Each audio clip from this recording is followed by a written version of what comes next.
It's me, the Pixel Girl. I hope you're doing awesome today. This video is going to be about what goes into making a pixel surprise quilt. It's going to outline the process and I'm going to go through all the steps. I've made a list, so please follow along. It's going to be interesting to see how it all goes. I've probably not caught an entire quilt in one whole video, so you're probably going to see quite a bit of footage from a few different quilts that I've made. So yeah, here we go. Ready? Here we go. Okay, I'm gonna read my list. Step 1 is to make or pick the pattern. So sometimes I have to draw it out. Sometimes I just look online for a bunch of different things and then I just meld it all into one design on my graph paper, and then we're good. So that's step 1. Step 2 is to decide on the pixel colors and the prints. So I'll go to my shelf of fabric and I'll look through it all and I'll pick out the colors. I'll look through all the colors that I need and I'll find the pattern and the printed fabric and the color and the shade that matches the best for what I'm doing. Okay, and then I cut the pixels, which was a much harder process when I first started, because I would have scissors and a ruler, and I mean like a paper measuring tape basically. So, and I had like a plastic square, but I didn't have a cutting board, a rotary cutter, cutting mat. I didn't have any of the hard plastic rulers that I need for this thing. I had no idea when I started quilting what was going to go into it. When the first person said rotary cutter and I looked at it and it looked like a pizza cutter, all I could think was, well, I'm not strong enough to use a rotary cutter. But since I have a fabric cutter now, it goes a lot faster than it used to. So very, very appreciative for the fabric cutter. Oh, saves my hands so much, so much. So then once the pixels are cut, I have to sweep the floor, and then I lay out the design board, and then I lay out all the pixels.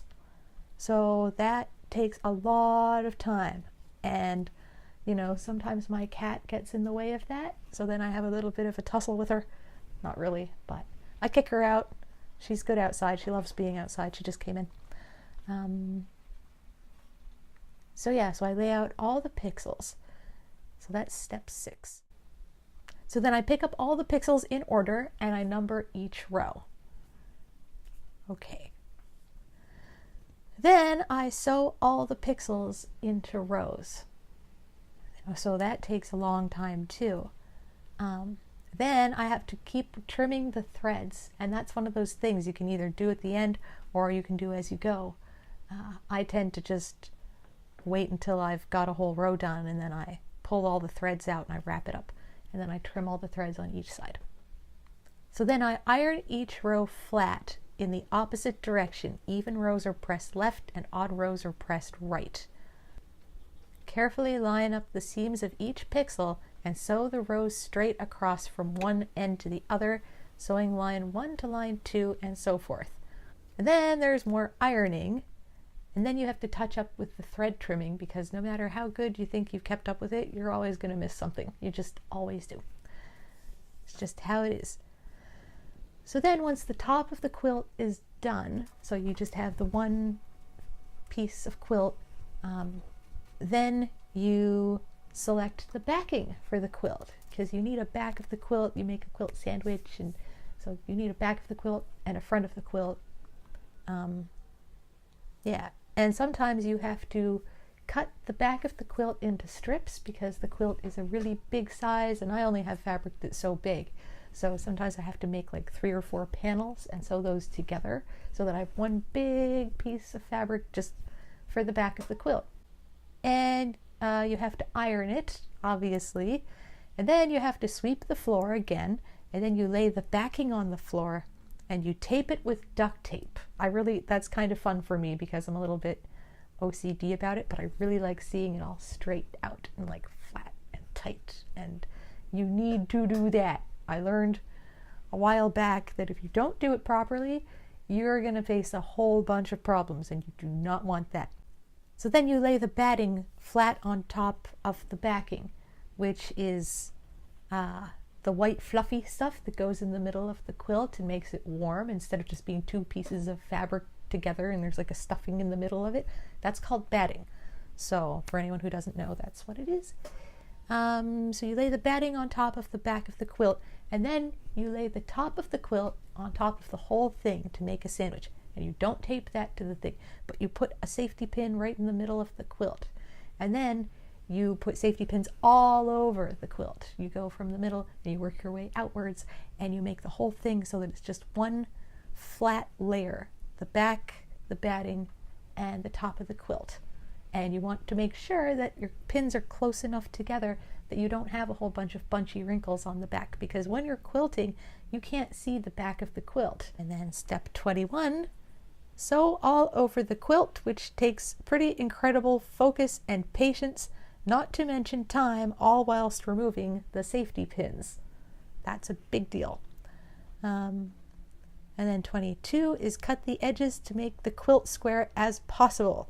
You need a square quilt when you're done. You want it to be square. You don't want it to be parallelogram or a rhombus or diamond shaped. You could do that. I could do that. I like making it square though. It feels good. Who knows what I'll get into later. So then you're at the last couple of steps. So if the quilt is a big quilt, then I'm just going to run it through my Juki, which gives it a nice clean finish on the edges, and there's nothing wrong with it. And if it's a really big quilt, I feel like the binding gets lost because your quilt is so big.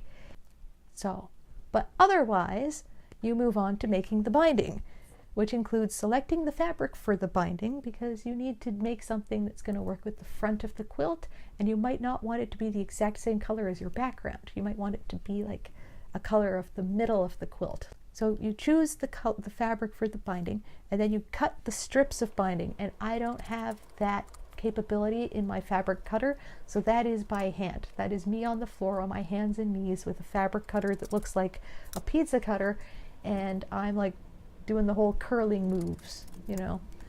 And I got to cut that as straight as I can, which isn't a problem.